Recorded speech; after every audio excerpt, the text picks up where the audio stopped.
Wheat Checks, Rice Checks, and Good Hot Ralston present Space Patrol! High adventure in the wild, vast reaches of space. Missions of daring in the name of interplanetary justice. Travel into the future with Buzz Corey, Commander-in-Chief of the Space Patrol! In today's transcribed Space Patrol adventure, Buzz and Happy are trying to make their way through a strange valley filled with weird, poisonous plants. Suddenly, Happy trips and falls. Commander, something's got my foot. It's the vines. They're drawing tight like rope. They're winding around me, too. I can't get them untangled. Maybe we can cut them loose. Yeah. It's grabbed my arm. I can't move. And the leaves. The leaves have got suckers on them. Hap, we've got to get loose. These vines are man-eaters. We'll return in just a moment with today's exciting Space Patrol adventure, The Valley of Dread.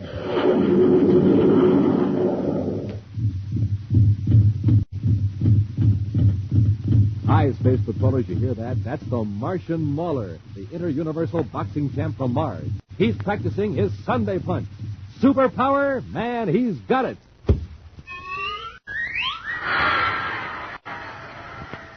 Wow, that's the Terra State All-Star halfback, kicking that ball right over the goalpost of Terra City Stadium.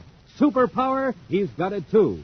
So, gang, to pack a Sunday punch like the Mauler, to kick a ball for extra punch like a football star, it takes lots of training and practicing. But one thing for sure, they both had their bite-sized checks today.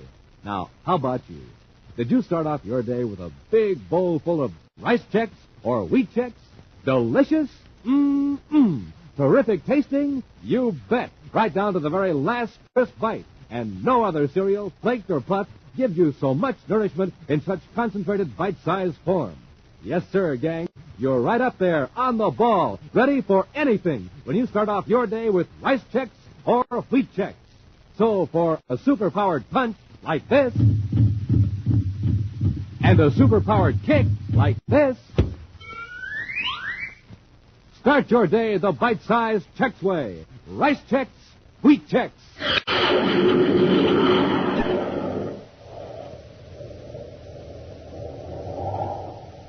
And now, today's Space Patrol adventure, The Valley of Dread.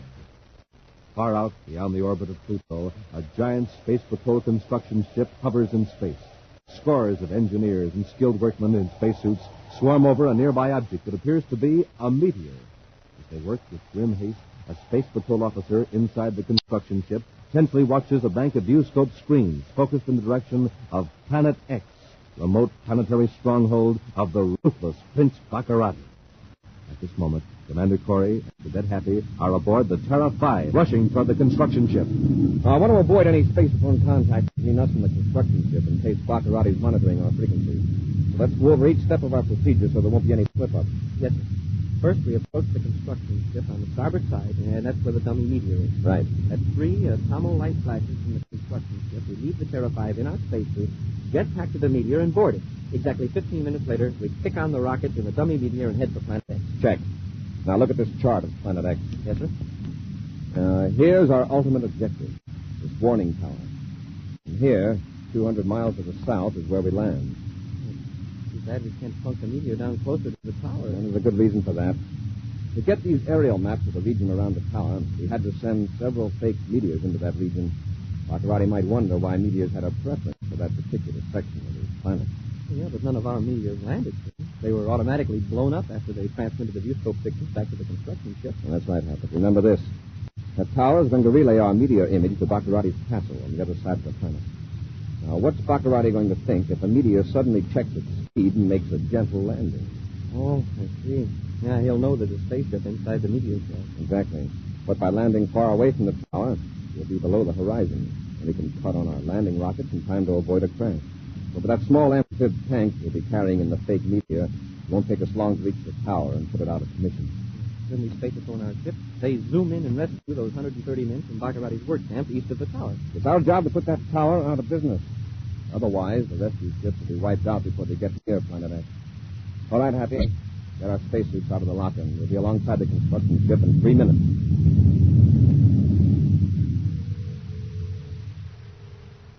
Meantime, in his huge, gaudy castle on Planet X, Prince Baccarati paces the floor and berates his chief advisor, Dr. Malengro, whose scientific knowledge is being used by the prince in his attempts to conquer the United Planets. Just look at these production figures, Malengro. We're 8 spaceships behind schedule. I ordered a speed up, didn't I? Yes, Your Highness. If we are going to attack the United Planets, we got to have ships. Isn't that right? Absolutely, Your Highness. Then why don't I get ships? Tell me that. First, illustrious one, there's the shortage of material. We can't make endurium for the ships unless we have Arctite. And as you know, Arctite is very difficult to obtain here. Excuses. I don't want excuses. I want results. Ships, weapons. I want to drive Commander Corey out of the universe. If I may remind you, Your Highness, the responsibility for obtaining Arctite is in the hands of Captain Decker. I'm aware of that. I sent for Decker. He should be here shortly. But I thought he was supervising operations at the Arctite mines near the Valley of Dread. I ordered him back to the castle. Yes? Oh, that's you, Decker. I eagerly await your command, noble prince. My ship factory is complaining of the shortage of Arctite. That's your responsibility, Captain Decker. Yes, your highness, but I'm short-handed. Short-handed? You got 130 men, all trained personnel, plus several hundred natives. Only half of them are able to work. The climate in that part of the planet is very bad, your highness. Most of the men are down with fever. Suppose we took some other planet studies. The natives are standing up fairly well with a little encouragement from a lash. Well, then use the lash on the others. Keep driving them. Yes, your highness. Oh, incidentally, I have an object here that might be of interest to you. One of the natives found it near the mining area. A piece of rock? Why would I be interested in that? Obviously, it's only a fragment of meteor. That's what I thought at first, till I turned it over. You'll notice that the opposite side is smooth and slightly curved. It looks like metal. Processed metal. Exactly. We've noticed a few meteors exploding high in the atmosphere recently. This one apparently was hollow. Hollow meteor? That's impossible. This is obviously part of a constructed object. A bomb, perhaps? The Space Patrol may be bombarding your planet, Your Highness. Why would they bombard that region? I tell you what it is. This is a fragment of a robot spy. Corey's sending instruments into our atmosphere inside fake meteors. He's mapping the planet. Captain Decker, there must be more of these fragments out there. Possibly, but they'd be very difficult to find. Well, then send the natives out to search the entire area. Captain, I'm going back to the Arctite mines with you. Very good, sir. My atmosphere ship is ready. Malengo, you're in charge here while I'm gone. I'll keep in touch with you. Very well, Your Highness. Come on, Decker. I'll show you how to get work out of those loafers of the mine. Far out in space, an object that appears to be a meteor hurtles in free fall toward Planet X. But beneath the jagged surface of the object is a compact, specially designed spaceship. Cramped in the control compartment, Buzz and Happy watch the round planet loom ever larger. It seems to rush toward them at constantly increasing speed. The two space patrolmen wait tensely, watching the instrument panel as the needle creeps toward a red line on the dial. A few more seconds, Happy. Yes, sir. What's that red light that just flashed? It means that the outer surface of the ship is being heated to incandescence. Oh, friction of the air. We're in the atmosphere of Planet X. Uh-huh. By the time we cut on our retarding rockets, we'll be making quite a flash in the sky. The acceleration will be terrific, Hap. We'll probably black out, but don't worry. The landing will be automatic. Stand by to fire rockets. Standing by, sir. 10 seconds. 9, 8, 7, 6, 5, 4, 3. Ready. Fire rockets. They're taking hold. Looks like we're going to make it.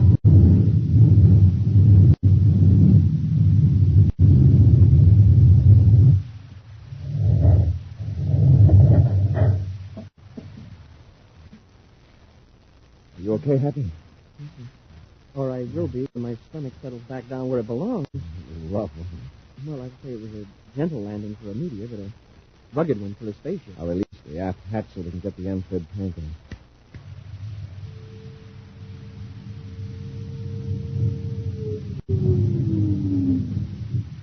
All right. Let's go back back aft and get into the tank.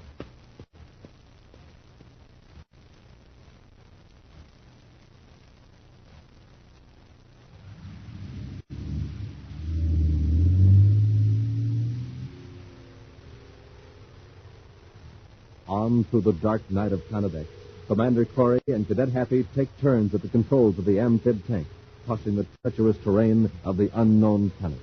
The aerial maps, pieced together from viewscope pictures flashed by the pseudo-meteor robot spies, are of little help to the ground-crawling tank. Still, mile by mile, Buzz and Happy approach their objective, the tall warning tower that automatically relays viewscope images of trespassers in the sky over this part of Planet X. As the gray dawn grows over the Valley of Dread, an atmosphere ship flies low in ever-widening circles around the arc-tracked mines. The men, abducted from the United Planets, are forced to toil. In the ship are Prince Baccarati and his prison camp commandant, Captain Jecker. That confounded mist. I can't see a thing down there. I'll put on the infrared scanner, Your Highness. Is that better? Yes, but I still can see through that vegetation. Can't you fly lower? Scan more territory from this height. But actually, I doubt that we can see those men who escaped. I want them found in broad fact. There were only 3 of them, Your Highness. They can't survive long in the Valley of Dread. That's exactly why I want them found. We need every able-bodied man we can find. And if they are clever and strong enough to escape, they're strong enough to work in the mine. Yes, Your Highness.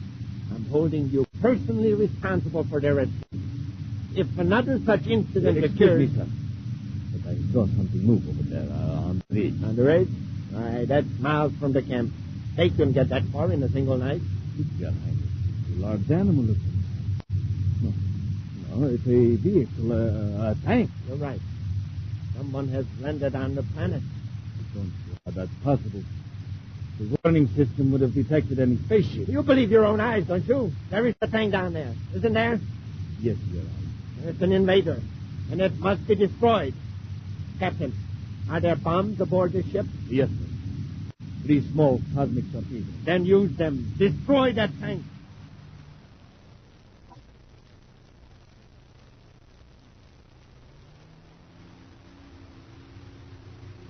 It isn't much farther, Commander. I can see the warning tower from here. The first chance we get, work down into the valley. One of the low probe beams from that tower might pick up a moving object as large as this tank. We'll have to keep on the ridge for another quarter of a mile, Commander. We'll drop 2 feet along here for a safe descent. Yeah, that's right, Hap. Hey, the ridge blew up right in front of us. Keep going, but dodge that crater. Yes, sir. There's an atmosphere ship right over us. One of Baccarati of all the rotten luck. Wow, that was close. Hold it, Hap. Hold it on the ridge. You're slipping over the edge. The dirt's giving away from under us, Commander. I can't control it. We're going over.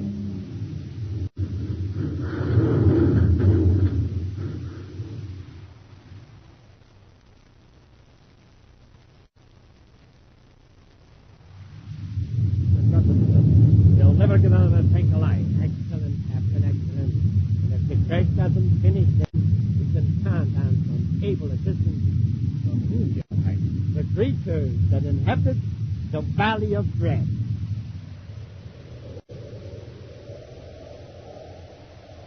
We'll return to Space Patrol in just a moment.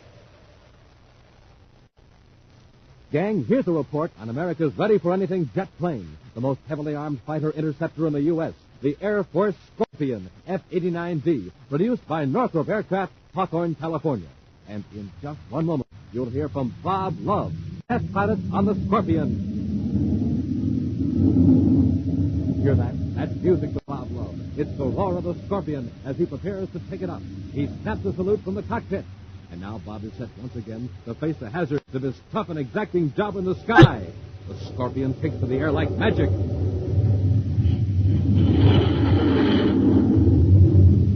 It's a giant ship, a monster bird of the sky, weighing 20 tons, with a length of 53 feet, a wingspan of 56, and what a fighter! Giant pods on the wingtips carry a terrific barrage of rocket firepower. Speed of the Scorpion,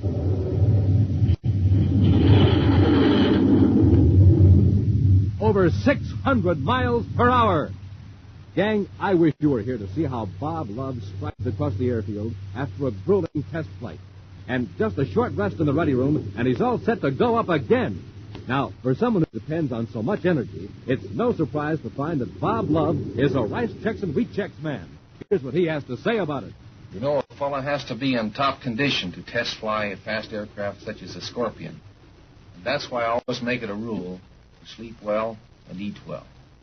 So, for breakfast, I pick a cereal like Rice Chex or Wheat Chex. They're chock full of energy and really taste good. You'll like them. Gang, pick your cereals the way Bob Love and countless other rugged test pilots do. Pick a cereal loaded with energy, loaded with flavor. Rice Chex, Wheat Chex.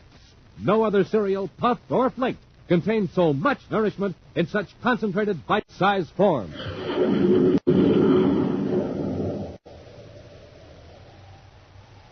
And now, back to our Space Patrol adventure, the Valley of Dread.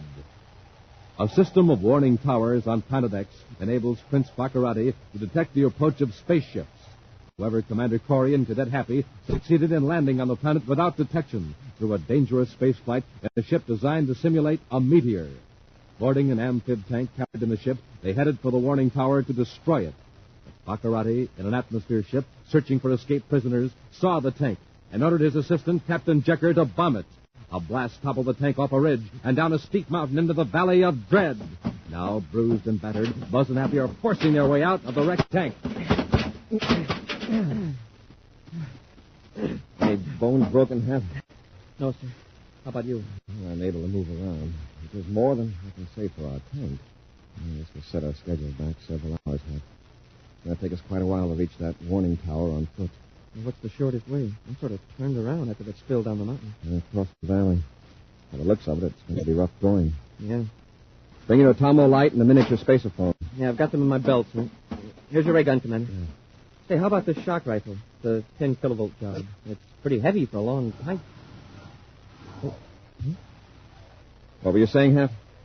I guess the shock rifle isn't so heavy after all. Bring it. Let's get through this valley while it's still daylight, if we can. Meantime, in Captain Checker's office of the Arctite mine, Prince Baccarati sits at the spaceophone talking to Dr. Malengro back at Baccarati's castle on the other side of Planet X. I don't want any guesswork, Malengro. Are you sure there was a man on duty at the view scope every second? I'm positive, Your Highness. There have been no spaceships sighted anywhere near the plant. All the warning towers are working perfectly. Then that tank Jecker and I destroyed must have come from one of the factories on the other side of the planet. Check immediately and see if a tank is missing. Yes, Your Highness. And order all the guards to watch for attempted breaks. We've lost 3 prisoners here at the mine. Most regrettable, Your Highness. Jecker just came in. I've got to talk to him. I'll contact you later, Malengro. Now, Captain, what is it? Your Highness, my men have captured one of the prisoners. One of the prisoners. There were 3. The other 2 are still missing. But we'll get them, sir. Yeah. And the man who was captured, is he back on the job? He's unable to work. He's very sick. He's paying you for fools. Take me to this man. I'll make him glad to go back to work. Buzz and Happy make their way across the Valley of Dread, hacking their way through tangled vines, brushing against plants whose spore pods burst, filling the air with a choking, evil-smelling dust. But still they press on toward the tower that must be destroyed if Space Patrol ships are to land on Planet X. I want to spend the night in this valley, so we'll have to put on some extra effort. Suits me. Uh-oh. Is that a hallucination? Or is it an animal? If we both see it, it's no hallucination. Stand perfectly still. Where did it come from? What is it? Whatever it is, it could swallow both of us in one mouth. Jaws like an alligator and a body like a tiger. Get a shock rifle, Hap. I think it's going to charge. Here, sir. Here he comes. You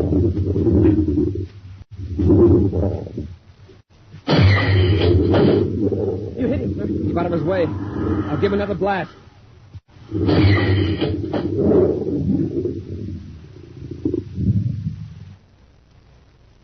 Wow. What a monster. And am I glad we brought that shock rifle. Let's hope he doesn't have any relatives in the neighborhood. Let's get going, Happy.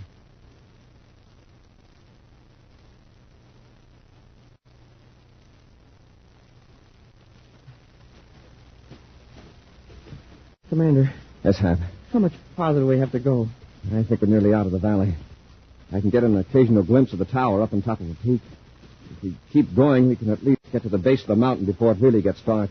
Yeah. Now, we can make it. Hap, what's the matter? Tripped over a vine. Here, let me help you out. If I could just rest for a minute, sir. I know how you feel, Hap, but if we stop now, neither of us will have the energy to get going again. Yes, sir. Hey, something's got my foot, sir. The vines. Hey, Commander, they're drawing tight, like ropes. They're winding around me, too. I can't get them untangled. Maybe we can cut them loose. Yeah. Commander, grab my arm. The vine is winding around my arm. Hap, these vines are man-eaters. The harder I pull, the tighter they get. We've come through vines like this all afternoon. They never grabbed us. It's so dark now, I can't see to get you loose. Wait till I get my atomo light. Commander, they're winding around you, too. Watch out for those leaves. They've got suckers on them. We've got to work fast. Now, let's see how that vine has got you trapped. It's relaxing now. It's loosening its hold. I can see now. The leaves are shriveling up in the light. The light. That's what's doing it. Hey, my legs are free. These plants are active at night. The light makes them dormant. See, they're letting go of me now when I turn the light on. Smoking rockets, that's right. Use your atomo light too, Hap. The beams will clear a path for us. Hey, it works, sir. They're drawing back and going limp. If we keep up this pace, we'll be out of the valley in an hour. Hours later, at the Archetype mine headquarters, Prince Baccarati is aroused from sleep by the persistent warning signal on the spaceophone receiver. Stumbling to the transmitter, he irritably turns it on, scowling at the still sleeping Captain Jecker. This is Dr. Malenko. Yes, Malengo, I know. What is it? The warning tower near the mine, it's dead. Dead? What do you mean, Something dead? must have gone wrong. It's not sending out any signals. No, all clear, nothing. What? About the other tower? Everything's all right with the towers on this side of the planet? All right, Malengo. I'll send a crew over to check the trouble. The escaped prisoners. I beg your pardon, Your Highness. Those men that got away, they made it to the tower. And there's a spaceophone there. But, Your Highness, it's not powerful enough to reach any of the United Planets. I know that, but perhaps they don't know it. They'll keep sending messages. Jacker and I can sneak up on them and grab them before they know what's happening. Jacker, wake up. Get to your ship. We're blasting off for the warning tower. I found your escaped prisoner. And at the base of the tall warning tower, Buzz and Happy look down at the morning mists that swirl across the valley of dread. Occasionally, they glance up at the sky, peering expectantly for the space patrol ships they hope will soon be landing on Planet X. Couldn't they be here by now, sir? Very soon, Happy, if they heard our signal. Maybe we ought to send it again, just in case. No. By now, Baccarati must know that the tower's out of commission. He probably figures it's a mechanical failure. If he hears any strange signal, he'll know he can expect an attack. Yeah, that's right. And our code signal was so brief that Prince's men couldn't have heard it unless they were waiting for it. Yes, and remember, our men were waiting for it. Weak as it was strong enough to reach the construction ship and the patrol squadron. Yeah. Commander, I hear a spaceship. They're coming. It's not a spaceship, Happy. It's an atmosphere ship. It's coming toward the tower, not the mining camp. Hey, that's right. Probably a repair crew sent by Baccarati. Keep back out of sight.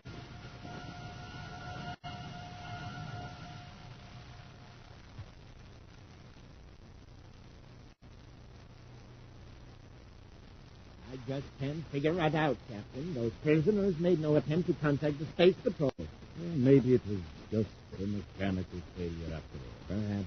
We'll be careful. The entrance to the tower is right around the corner. All right, Happy. Your Highness, watch out! Hold it, Baccarati. Get the other one, Hap. All right, Stop struggling, Baccarati, or you'll have a mighty sore arm. Stop it, Corey. I've got the other one, Commander. This isn't going to do you any good, Corey. You can't get off this planet without one of my ships, and my men can keep yours from landing. Then they'd better get busy. Hear that, Baccarati? Spaceship. Right. A Space Patrol squadron. We're going to pick up those 130 men you've been holding prisoner out here. My gourds will never let you take them. Your Space Patrol men can't attack without endangering the prisoners. He's right, sir. The risk we had to take, Happy. We counted on the suddenness of the attack to overcome resistance. I got 6 men guarding that camp. Your attack isn't going to accomplish a thing, Corey. Just to make sure, Baccarati, call the camp and order your men to surrender. Use this miniature spaceophone. Tell them you're captured. All right, Commander. Go ahead, Baccarati. It's on. Prince Baccarati calling Archetype mine headquarters. Prince Baccarati to Archetype Man headquarters. Come in quickly. Right headquarters. Go ahead, Your Highness. Listen carefully. This is important. I have been captured by Commander Corey. Tell the rest of the guards to destroy all the prisoners immediately. Give me that spacer-phone. Those are my terms, Corey. My freedom or those captives will be destroyed. Guard, do you hear that? Yeah, I hear it, but I'm not a guard. Then who are you? Answer me. Who are you? Ed Benton, one of your ex-prisoners. You overpowered all your guards when we heard the Space Patrol ships. Benton, this is Commander Corey. Nice work. Thanks, Commander. Same to you. You'll have all you men on the way home in a few minutes. Corey out. All right, Baccarati, let's go. Take charge of his pal. Yes, sir. Oh, Baccarati, since you won't be needing your castle anymore, I've got an idea. Why don't you donate it as a home for wayward bats?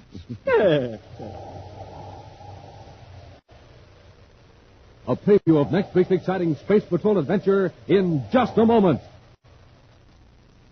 Say, Space Patrollers, listen to what happened the day Jimmy Brown skipped his power breakfast. Right away, things started looking mighty black. Everything in the universe went wrong. At school, at home, at play. And because Jimmy was so gloomy, Jimmy's dog felt gloomy, too. Yes, but listen now to what happened when Jimmy started his day with a big, bite-sized Chex breakfast. A bowl full of rice Chex. And to make up for the other day, a bowl of wheat Chex, too. Right away, things started looking bright.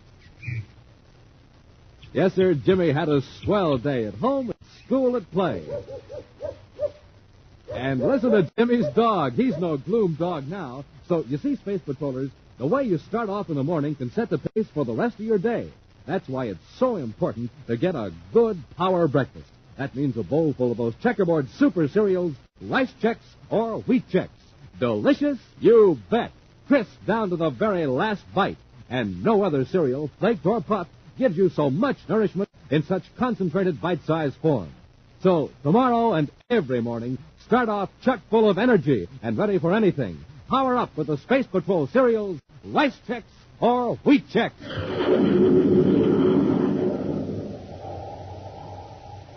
And now, a preview of next week's exciting Space Patrol adventure. Buzz and Happy are bound securely in a robot ship headed toward Terra and controlled by Prince Baccarati from his castle on Planet X. I can't move, sir. Even without that paralyzer ray, the straps would hold it. Keep struggling. Pluto Defense Squadron 12, Space Patrol to Private Cruiser NPC 307, Neptune Registry, acknowledge. Yes, sir. He's calling this ship? We have information that Prince Baccarati is aboard. Surrender immediately. I can only get loose and reach that spacer phone. Major Ryan to Baccarati. Acknowledge or we'll fire. If we could let him know that we're aboard. Keep fighting, Happy. Hey, they're firing at us. Be sure to join us next week for the thrilling story, Escape from Planet X, when wheat Chex, rice Chex, and good hot roastin' again present Space Patrol. Space Patrol, created by Mike Moser, starring Ed Kemmer as Commander Corey, and Glenn Osborne as Cadet Happy, was written by Lou Houston, produced and directed by Larry Robertson, executive producer Mike Devery. Other players were Ken Mayer, Bela Kovach, and Norman Jolly. Dick Tufeld speaking. Now, don't forget to tune in next Saturday and every Saturday when wheat Chex, rice Chex, and good hot roastin' again present Space Patrol. And be sure to see another exciting Space Patrol story on your local ABC television station. Consult your local paper for time and channel. This program is broadcast to our armed forces overseas through the worldwide facilities of the Armed Forces Radio Service. Space Patrol came to you transcribed from Hollywood. This is ABC Radio Network.